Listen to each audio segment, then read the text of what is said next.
코로나가 다 끝난 줄 알았더니 그 막바지에 이제 코로나가 걸려서 어려운 분들도 있고요. 또 오늘은 그 일부 예배 때 또 많이 나와가지고 약속이 또 있어서 일부 예배 드리고 가신 분들도 있고 그래서 자리가 급하게 부모님 만나야 되는 상황에 일부 예배 드리고 가기도 하고 그랬습니다. 오늘 본문 말씀을 통해서 여러분에게 친히 하나님께서 여러분에게 말씀해 주시는 귀한 시간이 되기를 축원합니다. 아멘. 네, 반드시 기억할 것이라고 하는 제목으로 함께 은혜를 나누는데 좀 기억하시기를 바랍니다. 꼭 반드시 기억해야 된다. 오늘 1절부터 7절까지 말씀 속에 베드로 전서와 베드로 후서 이 두 편지를 쓰게 된 그 이유를 말씀하고 있다 하도 맞는 말입니다. 1절에 사랑하는 자들아 내가 이제 이 둘째 편지를 너희에게 쓰노니 이 두 편지로 너희의 진실한 마음을 일깨워 중요한 것은 생각나게 한다는 말이 나오고요. 2절에 보니까 또 뭐가 나오는 기억하게 하려 하노라 그랬어요. 꼭 그러니까 이 편지를 쓴 목적이 생각나게 하고 기억나게 한다니까 여러분이 지금 베드로가 생각나게 하려고 보낸 내용과 기억나게 하려고 하는 그 내용을 알아야 되잖아요. 그 당시에. 근데 지금 우리에게도 하는 말씀이잖아요. 그러니까 여러분 오늘 그래서 저는 말씀의 제목을 반드시 기억할 거라고 하는 말씀으로 여러분에게 오늘 말씀을 함께 나누려고 하는 거예요.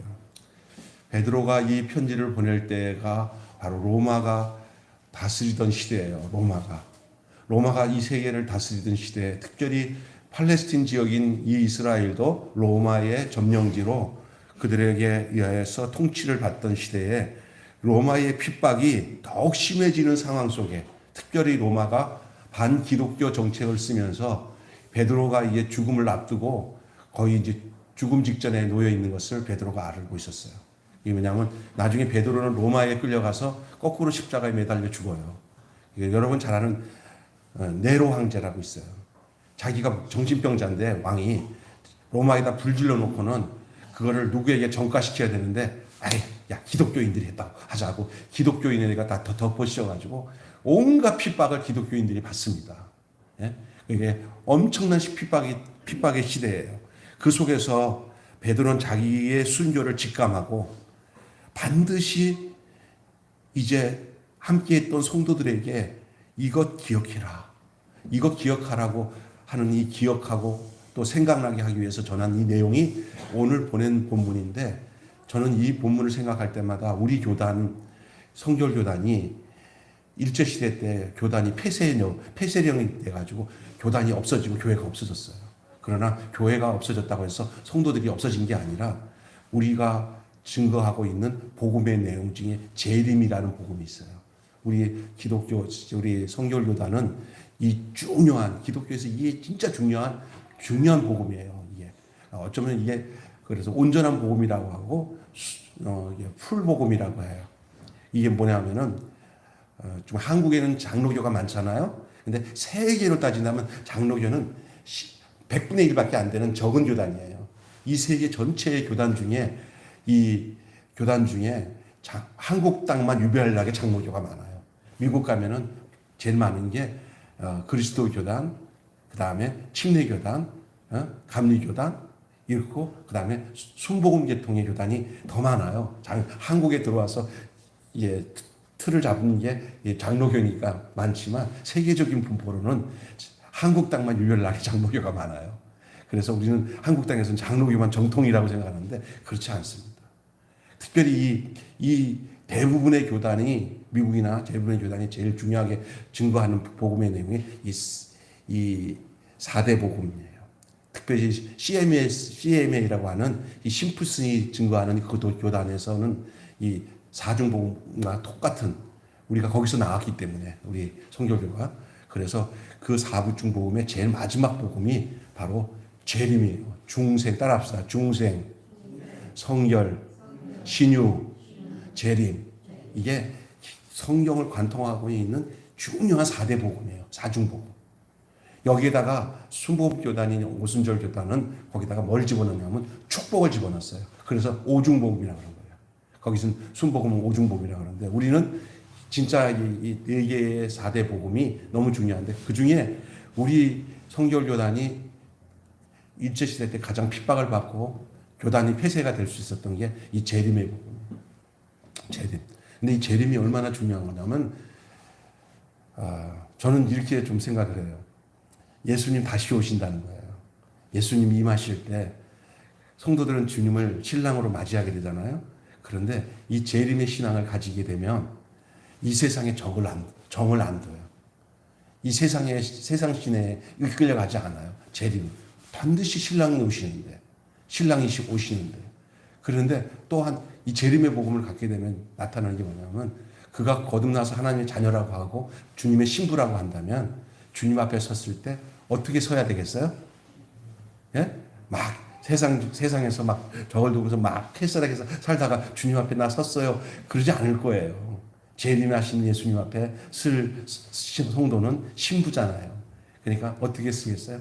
주님 오실 날을 고대하면서 순결하고 정절을 지키고 주님을 맞이해요. 그게 성결한 삶인 줄로 믿습니다. 예. 그것은 중요한 거예요. 그러나 또 하나의 복음이 신유잖아요. 이 땅에서 건강하게, 영육간에 건강하게 사는 것도 성경에 말하고 있는 복음의 중요한 내용이고 또 중생은 더욱이 더하죠. 예수 그리스도로 말미암아 거듭나서 신생, 거듭나는 이제 그래서 중생, 성결, 신주, 재림. 이 재림에 대한 얘기를 하면서 이 누구가 얘기하고 있냐면 이 베드로가 심판에 대한 얘기를 한 거예요. 심판. 반드시. 그래서 오늘 제가 여러분과 말씀드릴 때 여러분 잘 기억해 하셔야 되는 것은 어쩌면은 이 베드로의 유언적인 내용이에요. 유언. 반드시 기억해라. 반드시. 왜 그러냐? 이것을 기억하지 아니하면 너희들이 혼란에 빠질 것이다. 라는 의미예요.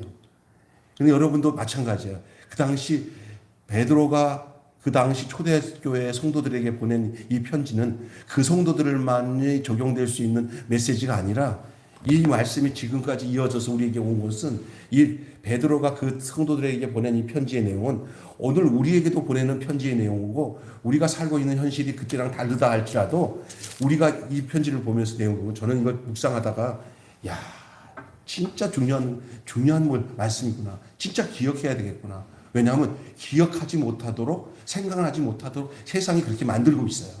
특별히 젊은 세대들한테는 더더욱 그럴 거예요. 오늘 잠깐 말씀 나누다 보면 그런 이야기가 여러분이 이해가 될 수 있을 거라고 저는 믿습니다. 이 소중한 진리들을 성도들에게 베드로는 유언으로 남깁니다. 유언의 말씀은 잊어버려야 됩니까? 기억해야 됩니까? 얼마 안 남은 자기 핍박 속에 순교당할 자기의 모습 속에서 남긴 중요한 진리, 이걸 기억하라. 그게 뭐에 대한 얘기냐면 그리스도의 재림에 대한 얘기입니다. 그리스도의 재림. 여러분 가면 갈수록 이 재림에 대한 얘기들을 희석시키고요. 분명치 않도록 하는 것이 사탄의 전략이며 이 마지막 시대에 많은 사람들이 여기에 넘어갈 수 있어요. 특별히 이 종교적으로 윤회설, 좀 이따가 얘기하지만 윤회설 같은 거나 진화론 같은 것들이 그렇습니다. 그래서 도리어 이 재림을 얘기하면은 웃기는 소리 하고 있네. 예? 재림의 얘기를 하고 심판의 얘기를 하면은 좋은 소리만 해. 그런 얘기 하지 말고. 아니, 예수님 오시는 것이 자기에게 좋은 소리가 아니라 불편한 소리라는 것은 바람 피고 있다는 거예요. 신랑 대신. 예수님을 사랑하는 사람들은 이 세상에다가 정을 두지 않고 세상 속에서 고고하게 정결하게 사는 거예요. 그게 신앙의 내용이에요. 중요한 것이죠. 근데 이 시대는 그게 뭐냐? 모든 도덕관념이나 윤리관념이 주님 재림에서 떠나서 살아가니까 이 세상에서 뭐냐면 재림이 조롱당하는 시대 속에 살아가고 있습니다. 한번 여러분 돌아보세요. 재림에 대한 얘기 별로 안 해요. 예수님 다시 여러분에게 예배 딱 끝나는 즉시 예수님이 임하신다 하고 생각한다면은 여러분은 지금 어떤 마음입니까? 주님 기다렸어요. 어서 오세요. 마음이니까 조금만 나 그거 정리할 게 있어서 좀 해결한 다음에 오세요. 나 마음 좋을 때 오세요.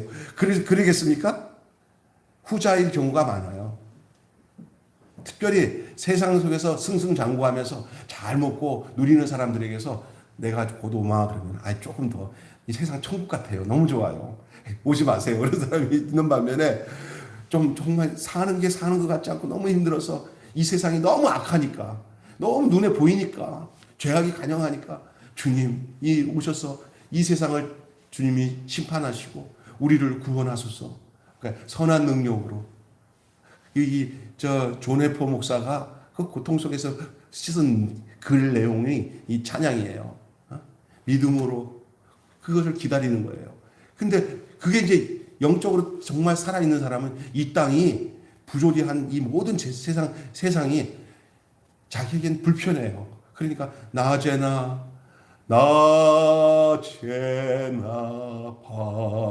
밤에나 눈물 머금고 내 주님 오시기를 고대합니다. 가실 때 다시 오마 하신 예수님 오 주여 언제나 오시렵니까. 먼 하늘 저 위에 구름만 떠 있어도 내 주님 다시 오시는가 해. 우리 믿음의 선배들이 일제나 또 순교의 고통을 당하고 기독교 핍박을 당할 때 늘 그 다시 오실 주님을 기다리면서 신앙의 정절을 지키고 더 주님을 사랑하면서 그러한 성결한 삶을 살았어요. 그게 믿음의 삶을 살았어요. 베드로가 지금 이들에게 재림이 조롱당하고 있는 모습들을 오늘 본문에 증거하고 있습니다. 왜냐하면 곧 오실 줄 알았던 예수님이 더디 오니까 이제 나쁜 놈들이 들어와가지고 거짓 교사들이 들어와가지고 그래서 가짜다 가짜 하고 자기 나름대로 여러 가지 그 교리와 사상을 가지고 언제든지 예수 그리스도가 오신다는 이 분명한 이 재림의 복음을 훼손시키고 자기적으로 자기들 임의적으로 이것들을 바꿔요. 그래서 성도들을 혼미케 해요. 그때 너는 기억하라. 반드시 재림이 온다. 주님의 심판이 온다. 이거를 잊지 말라는 거예요. 오늘 우리도 마찬가지입니다. 저도 어느 때 보면 이 재림에 대한 것과 주님의 마지막에 심판하는 이 분명한 이 베드로가 말하는 이 진리가 목사인 저에게도 이게 슬며시 매력이 없이 느껴지고 또 확실하게 증거해야 될 메시지로 안 느껴질 때가 있어요. 이 시대가 좋으니까 여기다 맞추자 그랬는데 아니 너 맞추긴 맞춰야 되죠. 이 복음이 현재를 살아가는데 필요하니까. 그러나 끝지점이 뭔지를 알려줘야 돼요. 끝지점. 주님이 진짜 베드로는 이걸 안 거예요. 자기가 죽음 앞두고 성도들이 여기에 휘말리지 않고 주님의 심판 앞에 섰을 때 생각해라. 노아의 이야기를 증거하면서 노아 때는 물로 심판당하지만 너희는 불로 심판당할 것이다 라는 분명한 얘기를 하고 있어요. 이거 분명한 사실입니다. 여러분 이걸 흔들리지 않고 살아가셔야 반드시 기억하고 사시고 생각하고 사셔야 주님이 원하시는 그 은총 안에서 그 믿음으로 살았다는 분명한 인생의 그 결과가 여러분에게 나타나는 줄로 믿습니다. 이 선포한 메시지예요. 이 메시지가 오늘 베드로가 베드로 후서를 쓰게 된 이 두 번째 편지를 쓰게 된 중요한 이유를 얘기하고 있어요. 그래서 첫째로 이걸 알아야 됩니다. 반드시 역사의 종말이 있다. 따라서 합시다. 반드시 역사의 종말이 있다. 역사의 종말. 이걸 알아야 됩니다. 여러분, 인간은 그 생각과 사상을 언어로 통해 갖고 축적하고 이를 통해서 문화도 또 역사를 또 만들어내는 존재가 우리예요. 다시 얘기합니다. 생각과 사상을 언어로 축적해 가지고 그것을 통해서 문화와 역사를 만들어내는 존재가 바로 우리 인간입니다. 그리고 나름대로의 그 세계관을 가지고 시대와 문화를 보는 것이 우리 인간이기도 해요. 그런데 우리는 기억해야 될 것은 우리가 갖고 있는 세계관은 정확해야 돼요. 분명해야 돼요. 우리 존재가 분명하기 때문에.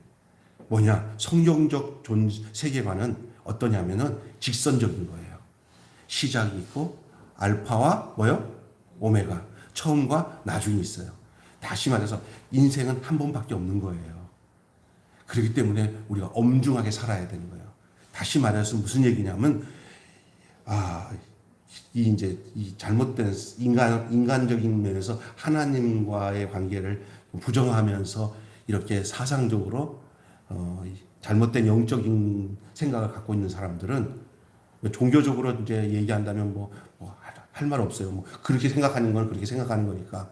그런데 그 사람들의 특징이 뭐냐면, 우리가 믿는 거는 시작과 끝이 있고요. 이걸 주관하는 분이 계신 것을 믿는 거예요.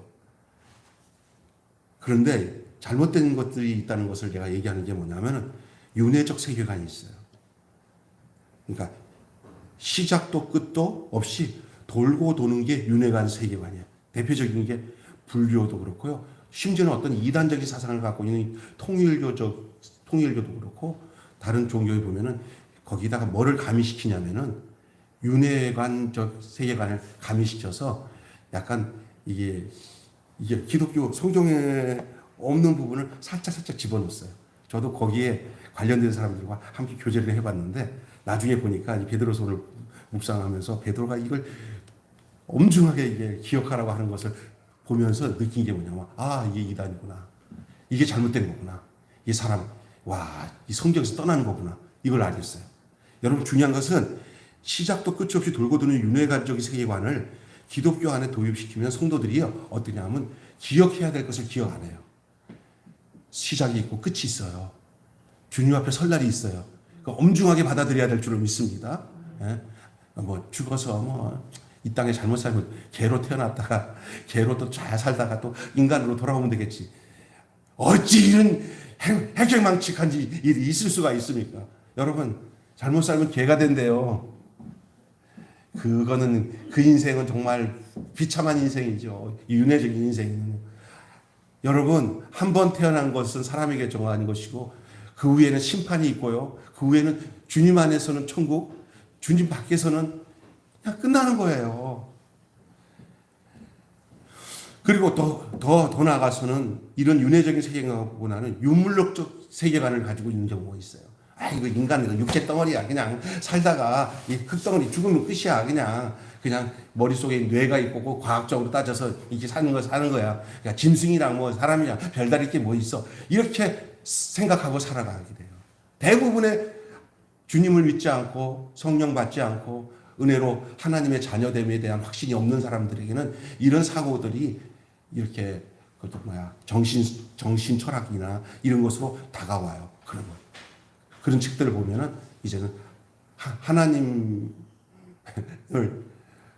자기 손 아래 둬요. 내가 하나님 있으면 있는 거고 하나님 없다면 없는 거야. 그럼 이게 뭐예요? 그래서 내가 옛날에 읽었던 책들 중에 딱 읽고 난 뒤에 굉장히 혼란했었어요. 제가 고등학교 또 대학교 다닐 때 애들도 그들이 많이 읽더라고. 성자가 된 청소부, 배꼽 이런 것도 다 인도 정신세계사에서 나온 책들인데 탐독하면 재밌어요. 근데 다 읽고 나면요 신앙이 파괴됩니다. 하나님과 관계가 무슨 얘기인지 아시겠죠? 왜 그러냐? 이런 거예요. 인간 그냥 선하게 살고 착하게 살며 인간이 하나님이 있다고 하면 있는 거고 인간이 없다고 그럼 그게 뭐야? 내 필요에 의해서 하나님도 있고 없고 하는 것을 결정하게 나라고 한다는 것은 이거보다 더 무시무시한 하나님에 대한 반역이 없죠. 만들어주신 하나님 앞에서 만들어진 인간이 내가 당신 필요하면 있는 거고 없으면 없는 거라고 하는 이거보다 더 무시무시한 철학이나 사상이 어디 있어요? 망하는 거죠. 이해가 되세요? 이게 바로 유물론적 세계관이에요. 공산주의도 여기에 포함돼요. 좋은 면에서의 사회주의는 괜찮아요. 기독교적인 사회주의는. 그러나 이런 유물론적 사회주의는 목적을 위해서 수단 방법 안 가려요. 무서운 거예요. 이런 것이 있고요. 이런 세계관들은 어떤 숙명론 내진 또 허무주의를 낳게 돼요. 그렇죠. 인간이 부모 떠나면 자녀가 허무해져요. 자기 뿌리를 잃어버리면 근원을 잃어버리면 허무해지는 거예요. 그래서 인간이 스스로 자신을 짐승같이 여기는 것이 합당하다는 그런 사상에 빠져버리면 그건 정말 불쌍한 거예요. 우리는 존귀한 하나님의 자녀인 줄 믿습니다. 하나님 자기 아들을 내어주셨기까지 해서 나를 살릴 정말 고귀한 인생들이에요. 하나님 우리를 지켜보고 계셔요. 이 인생이 어느 시점이든 내 안에만 접속이 되어서 하나가 되면 나는 너를 구원할 계획이 있었고 너는 그 안에서 구속함을 받고 하나님의 자녀가 되는 내 곁에서 내가 원하는 경륜과 목적 안에서 너가 살아내기를 원하는 것이 하나님이 우리를 향한 사랑이고 그 사랑의 증거로 이 땅에 보내주신 분이 예수 그리스도인 줄 믿습니다. 그분을 믿고 우리가 구원함을 받고 하나님의 자녀가 되는 것이죠.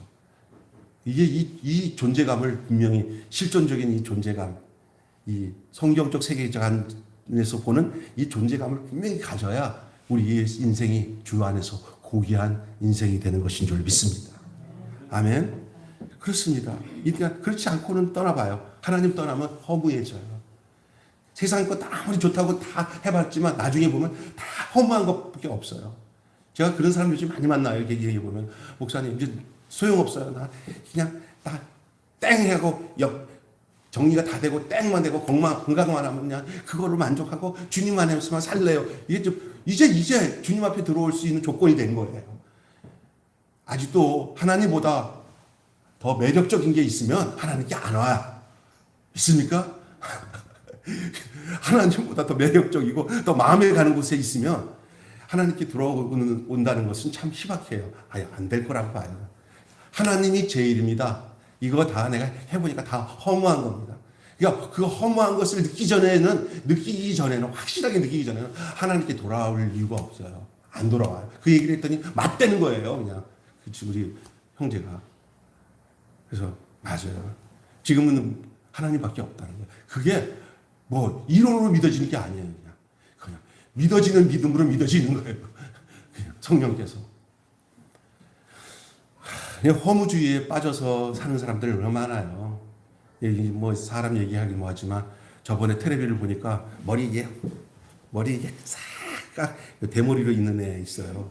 이름도 우리나라 이름 안 쓰고 뭐 스파이크라고 하는 애가 있어요. 텔레비 보니까 막 중반 뭐 고기 굽는 뭐 이렇게 지점을 만들어서 막 가쁘더라고요. 가쁘. 그러면서 뭐 아주 그냥 재능이 많아요. 근데 이미 그 오은영 교수랑 대화할 때 자기는 사중인격이고 뭐 이렇게 하니까 그때 김종민이가 이런 얘기를 했대요. 혹시 마약하는 거 아니에요? 그랬대요. 그러니까 깜짝 놀랐는데 진짜 이번에 마약해서 걸렸잖아요. 걔 봐요. 이쁜 마누라 두고도 이게 만족 못하니까 마약하는 거잖아요. 마약. 그 친구를 비난하는 게 아니라 아파서 그래 제가. 그런 애들이 한두 명이 아니에요. 정처 없이 하나님 떠나니까 인간이 과연 어떤 존재로 살아야 되는지를 모르는 거예요. 허무한 거예요. 나중에 그 허무한 걸 알고 주님 앞에 돌아와서 육신이 살아있을 때는 주님께 돌아올 기회가 있으니까 그 은혜 가운데서 그렇게 죽지 말고 예수 믿고 구원받아서 하나님 앞에 쓰면 좋겠지만 그 대신 내 마음대로 됩니까? 하나님이 은혜를 주지 않으면 하나님께 돌아올 사람이 없어요.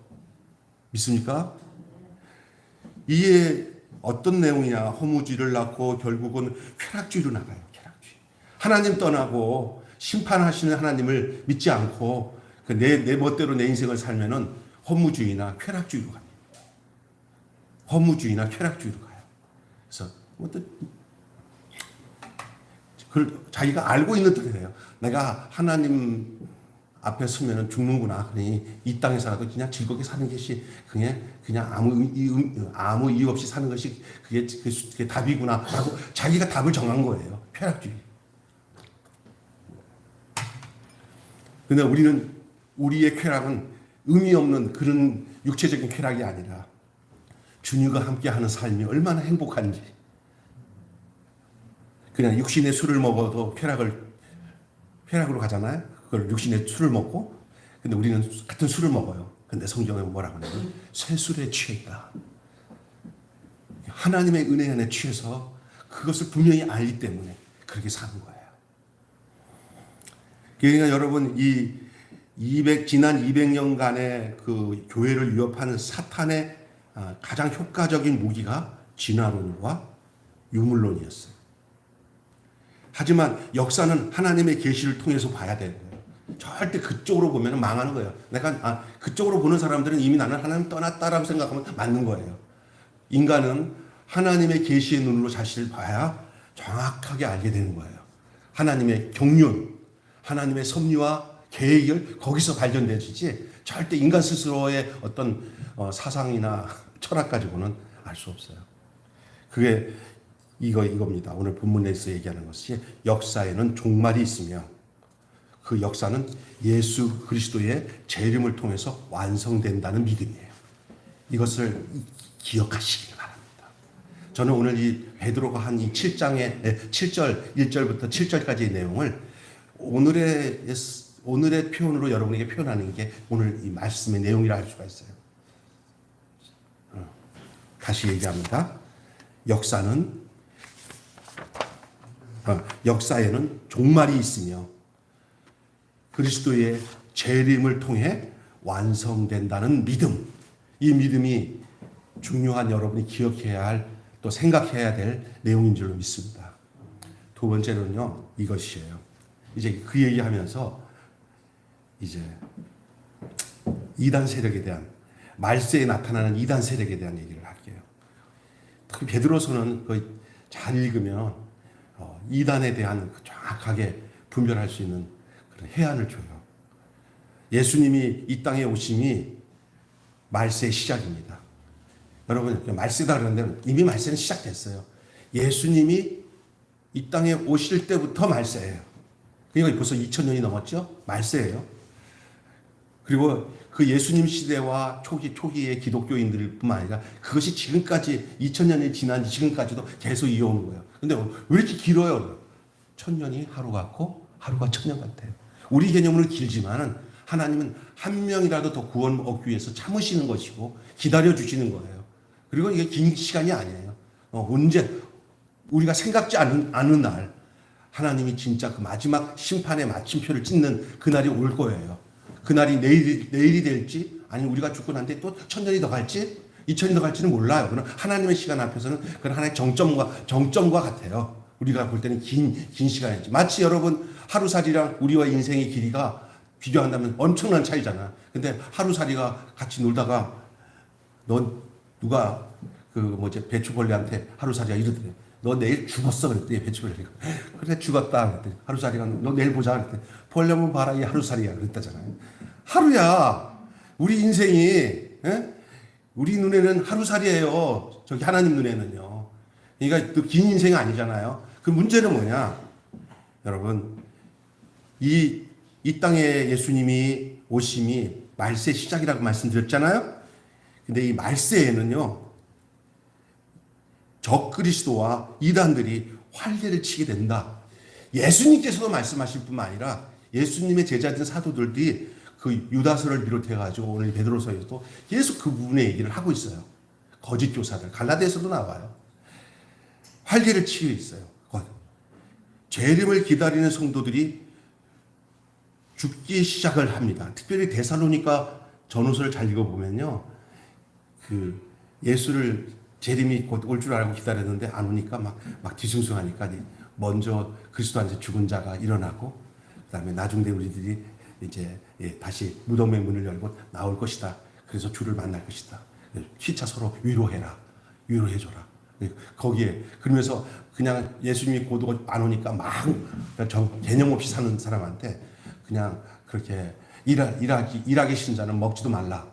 그냥 하루하루 성실하게 내 일에 하나님 안에서 살고 성실하게 사는 것이 재림을 준비하는 것이지 그냥 다 내팽개치고 저기 계룡산 꼭대기 올라서 주님 흰옷 입고 주님 오시지요 하는 사람도 있었잖아요. 그게 다 잘못된 거예요.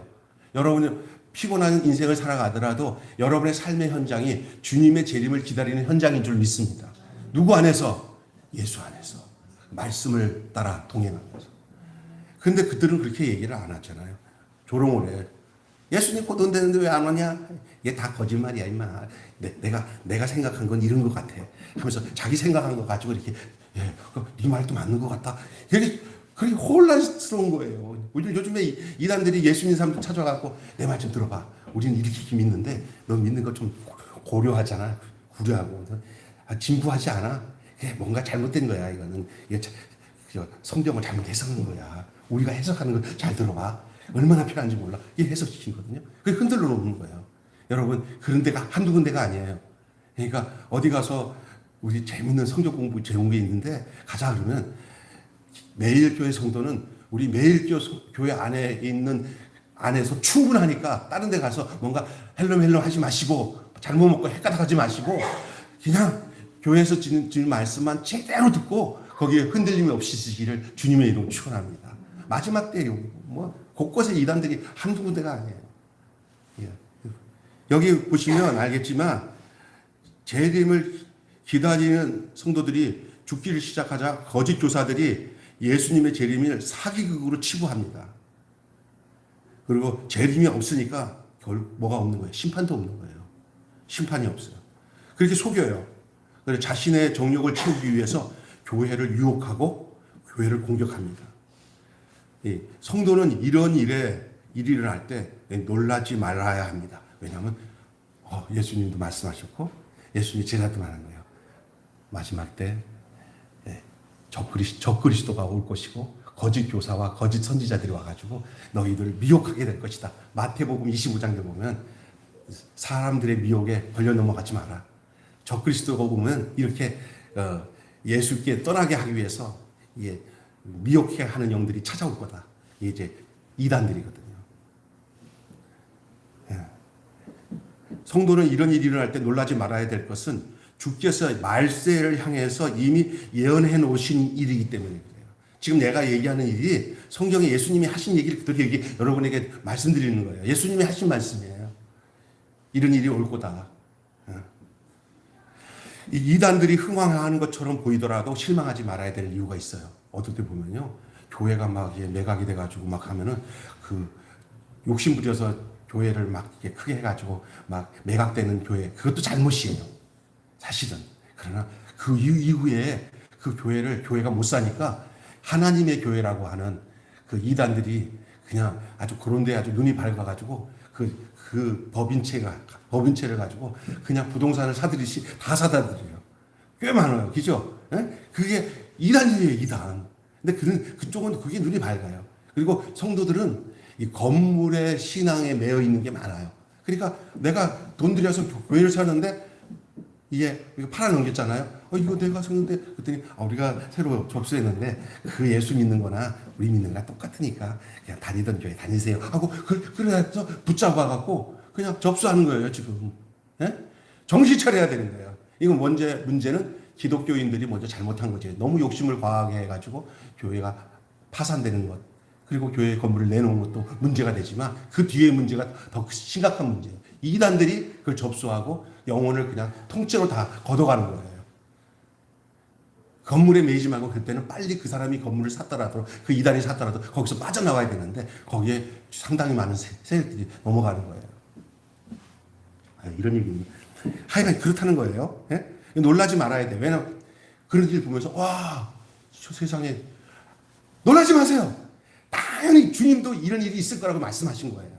그럼 문제는 뭐냐? 그런데 놀라지 말아야 된다는 것은 베드로를 통해서 오늘 말하는 기억하고 생각하라는 것을 분명히 굳게 붙잡으세요. 주님 재림 분명히 온다. 심판이 반드시 있다. 나는 어떻게 살아야 될 것인가?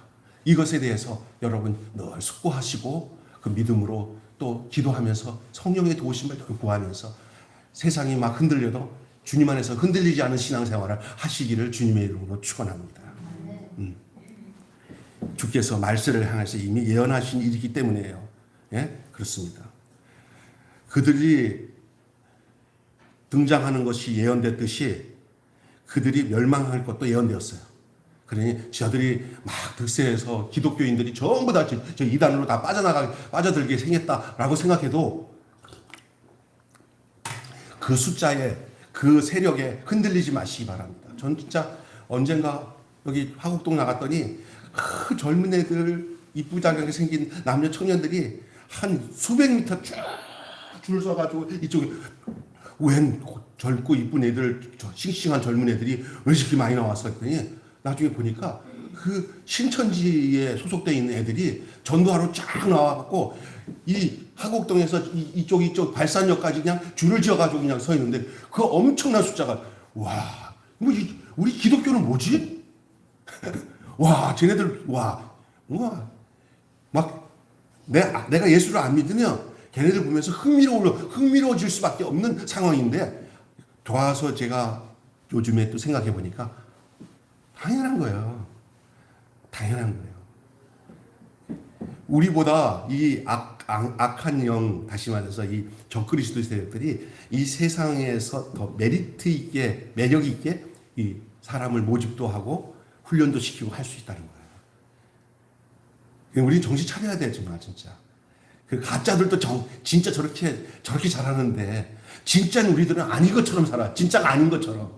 제발 정신 차려요. 우리 좀 일당백이라고 하겠지만 도리어 의로운 백성의 소수가 더 줄고 쭉정이들이 더 많아지는 세상 속에서 우리가 어떻게 기식을 하고 숨을 쉬면서 살아갈까? 이것이 상당히 고민스러워요, 사실은. 이단들은 흥황한단 말이에요. 많아지면은 그 많은 게 진짜라고 생각하는 게 사람들의 생각이거든요. 그 숫자 앞에 그냥 굴복하거든요. 크고 많고 사람 많다고 해서 다 진짜가 아니에요. 의로운 백성은 소수예요, 소수. 여러분 그 생각을 가지고 베드로가 오늘 이 초기 성도들에게 증거했던 이 심판의 복음이 얼마나 그게 중요한 요소가 되느냐, 중요한 이유가 되느냐면요. 이것을 다 이 땅에다가 맞춰놔요. 여기 보면은요. 이 땅 안 멸망할 거다. 예수님 안 올 거다. 예, 그렇게 가르쳐요. 그렇게 가르치는 이단 교회가 한두 군데가 아니에요. 이단들. 심지어 나쁜 짓을 지어주고 죄를 져놓고는 내 속에 있는 영혼은 죄를 안 지려고 했는데 죄 진 건 내 육체니까 뭐 상관없어. 이 영지주의적인 거거든. 잘못하면요. 예? 이게 여러분 죄책감 없는 거야. 그 사람들은 왜 내가 내 영혼이 죄졌나? 내 속사람이 죄졌나? 내 겉사람이 죄졌지. 이렇게 이거를 이용하는 사람이 어디 있어요? 우리는 그렇지 않습니다. 우리 영과 혼과 영이 주어질 그날까지 흠없이 보존돼야 될 줄로 믿습니다. 혹시 우리가 실수해서 넘어질 때는 주님 앞에서 늘 양심의 죄를 깨닫고 회개하고 심령으로 새롭게 해서 언제든지 주님 오셨을 때 너 새 것이구나 라고 인정할 수 있는 그 정결함을 가지고 주님을 맞이해야 되는 거예요. 그렇기 때문에 마지막으로는 이 말씀이에요. 하나님은 반드시 심판하신다. 기억해야 돼요. 종말은 분명히 있습니다. 종말은 분명히 있습니다. 또 이 땅에 살면서 우리도 종말적인 의식을 가진 신앙생활을 해야 돼요. 이 세상에 저 1000만 년 살 것처럼 생각하고 살면 안 돼요. 주님이 왜 개인의 생명도 종말이 있잖아요. 죽음이 있잖아요. 죽음은 개인적인 종말이지만 주님이 재림하시는 이 사실은 또한 주님이 말씀하시는 교회적 종말이거든요. 주님을 맞이하는 우리에게는 그 종말은 심판이라도 구원의 심판이요. 우리의 모든 것들이 다 회복되는 그날이에요.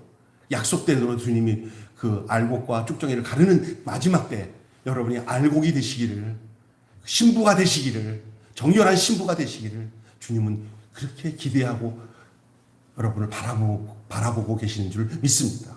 세상 사람들과 어울려서 짝짝꿍하면서 대충 살려고 하지 마시고 주님 앞에 설날을 생각하면서 여러분 종말은 분명히 있음을 알고 종말이 있으니까 종말의 완성자이신 그리스도의 심판도 분명히 있을 것입니다. 오늘도 우리는 자연과 인생을 통해서 모든 일에는 시작과 끝이 있음을 경험하고 있어요.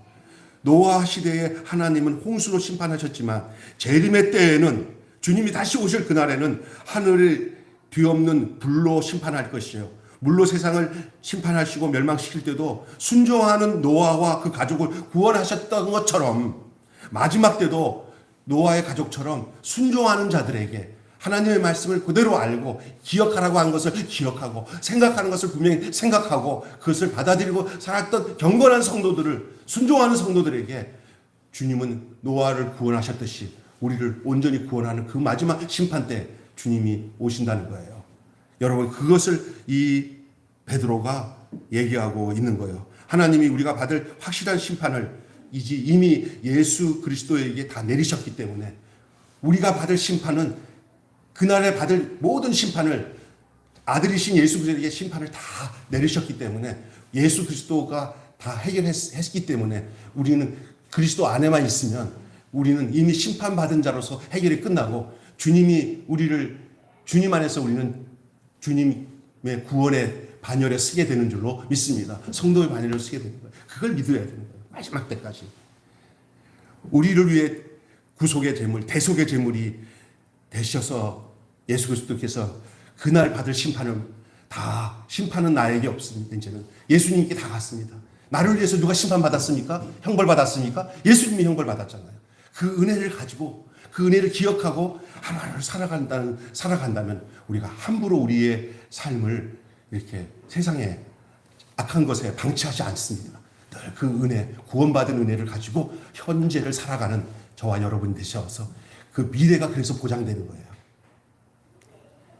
그러니 오직 그리스도의 보혈을 의지하지 않는 자에게는 반드시 심판이 임하지만 그리스도의 보혈의 피로 인하여서 날마다 죄 씻음을 받고 구원함을 받고 그 주의 이름과 그 보혈의 그 능력으로 이 세상을 이기면서 살아가는 그 이유가 우리에게 있는 줄 믿습니다.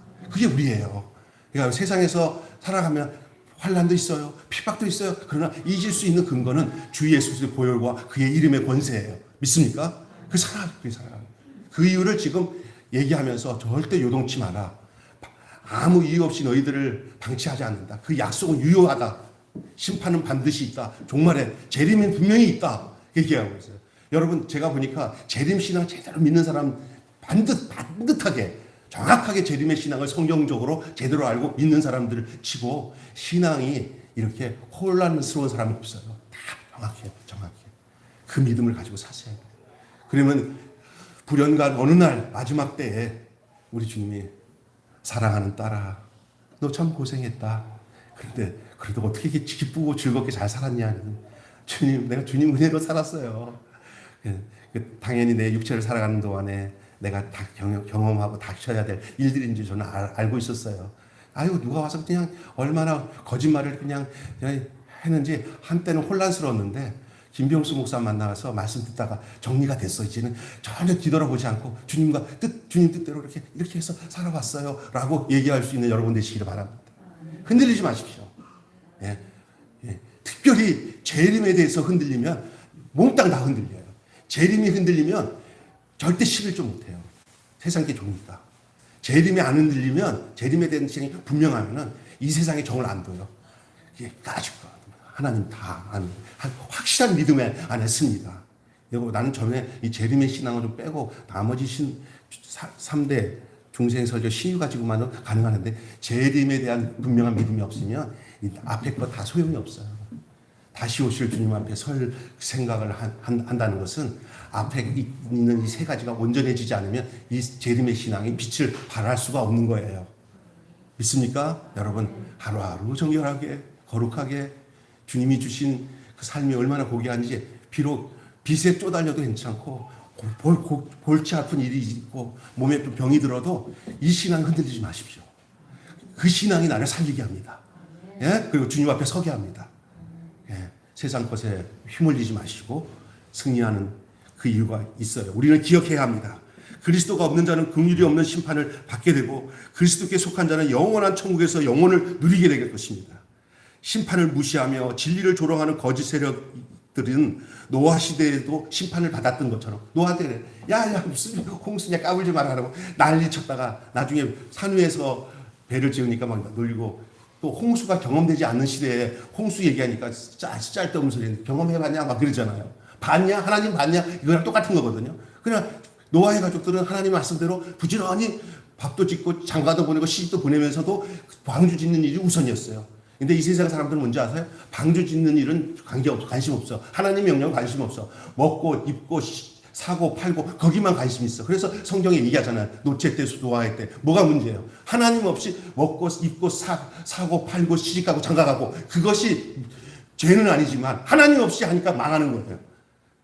신앙생활은 모든 게 하나님 중심으로 먹고 입고 다 하는 거거든요. 사실은 세상 거 하지 말라는 얘기가 아니에요. 하나님 것이 더 우선이라는 거예요. 그게 신앙생활. 그게 오늘의 방주 짓는 생활인 줄 믿습니다. 오늘 여러분 교회 나와서 예배 드렸죠. 여러분이 심판대를 준비하는 거예요. 그 믿음이 있기 때문에 심판대를 준비하는 거예요. 오늘 베드로가 얘기하는 이 내용이 당시 베드로 성도들이 베드로가 전하던 그 초기 핍박받던 이스라엘 백성들 디아스포라 초기 기독교인들에게만 하는 말씀이 아니라 오늘 이 설교자인 김병수 목사가 같은 내용을 전하는 거예요. 지금 여러분 흔들리지 마시고 예? 윤회적인 사상 가짜입니다. 유물론적인 사상 가짜입니다. 그건 다 하나님 떠난 사상들이에요. 인간 스스로가 만든 거예요. 아주 고차원적이기도 그건 틀려요. 7이 완전 숫자인데 6.99면 끝나는 거예요. 안 돼요. 7이 돼야 돼요. 완전한 거예요. 하나님만이 완전하십니다. 거기에 떨궈서 인간이 얼마나 똑똑해진다고 아무리 해도 혹 넘어가요. 하나님 떠나면. 하나님 안에 있는 사람은 정확합니다. 하나님 약속하신 이 말씀 그대로 믿고 흔들리지 아니하는. 세상의 사람들은 기독교인들이 어떤 면에서는 좀 무지하다고 저렇게 어떻게 맹목적으로 믿을 수 있을까? 아유, 이거 봐봐. 이런 것도 있어. 이런 것도 있어. 골라서 좀 해. 이렇게 할 때가 있어요. 그럴 때 여러분 하나님 말씀 밖으로 넘어가지 마시기 바랍니다. 이 언약의 말씀을 붙드시기를 바랍니다. 이게 단순한 것 같아도 이게 진짜 깊은 거예요. 살 길이에요. 기억해야 돼요. 생각해야 돼요. 이거 잊지 마셔야 됩니다. 주님의 심판대가 분명히 온다. 종말이 반드시 있다. 이 사실을 알고 여러분은 종말적인 신앙생활을 잘 감당하면서 여러분의 남은 때를 너무 걱정하지 마시고 주님과 동행하지 못하는 것은 걱정해도 돼요. 그러나 그 외의 거는 걱정하지 않아도 돼요. 이해가 되세요? 주님과 함께 하지 못하는 것을 걱정하시는 것은 선한 근심이에요. 그는 하나님이 기뻐하시고 그 사람을 보호하셔요. 그러나 주님과 함께 하지 않는 것들에 대해서 시시콜콜하게 너무 걱정하면서 거기에 끌려가면은 주님대로 사는 것들이 너무나 어려워져요. 그렇게 기억하시고 여러분 노아의 시대가 그랬듯이 앞으로 이제 우리에게 기회는 오늘이에요. 오늘 구원의 진리를 기억하고 오늘 그 기억을 붙잡고 전수하고 증거하면서 내가 그렇게 살면은요 나의 삶이 다른 사람들에게 하나님의 심판을 경고하는 자가 돼요. 여러분이 반듯하게 살면요 사람들이 하나님이 나를 통해서 노아가 경고함을 받았다는 게 뭐냐? 노아가 방주진을 하나 자체로 자기가 하나님과 함께하는 것을 증거했잖아요. 그래서 구원을 받았잖아요. 우리 인생이 그래야 되는 거예요. 여러분이 흔들리지 않는 것이 여러분의 자녀와 가족과 이웃들에게 주의 그 살아있는 복음을 증거하는 그 비결인 줄 믿습니다. 내가 흔들리면 다 흔들린다 생각하시면 돼요. 이 믿음 안에서 기억하고 생각하는 일 반드시 기억할 것입니다. 베드로가 한 얘기가 바로 오늘 우리에게 한 얘기고요. 저는 이 말씀 여러분에게 증거함으로 여러분이 베드로가 그 성도들에게 증거한 것을 우리 매일 교회에 증거하고 있다고 아니 한국 교회에다가 증거하고 있다고 생각하고 말씀을 전했습니다. 여러분 재림의 신앙에 흔들리지 않으시기를 심판의 복음에 심판이라는 게 나쁜 게 아닙니다. 우리는 사는 길이고 주 밖에 있는 사람들은 진짜 심판받는 길이에요. 이걸 증거해 줘야 되는 거예요. 기도하겠습니다. 하나님 아버지 반드시 기억해야 될 것이라는 말씀으로 함께 오늘 이 시간에 은혜를 나눴습니다. 반드시 기억하게 하여 주시고 반드시 생각나게 하여서 좌로나 우로나 치우치지 않고 정말 시작과 끝이 바로 우리 주님이신 것을 알게 하여 주시옵소서. 나는 알파와 오메가라 말씀하셨습니다. 다시 2번 기회가 있고 3번 기회가 있는 그런 윤회적인 사상이 아닙니다. 반드시 주님 앞에 설 날 우리가 아버지 그날을 기억하고 오늘 하루를 그날이라 생각하고 오늘 예배 드리고 난 뒤에 그날이 끝난다 하고 또 내일 오면 또 한 날도 그날이다 생각하고 매일 그날이라 생각하고 우리가 종말론적 신앙을 가지고 주님과 동행하며 사는 저희들 되게 하여 주시옵소서. 에녹이 그렇게 살았습니다. 하나님과 동행함으로 세상에 있지 아니하는 삶을 살았더니 하나님이 그를 데려가심으로 세상에 있지 않았다고 그랬습니다. 오늘 우리가 그러한 인생을 살아갈 수 있도록 우리를 주님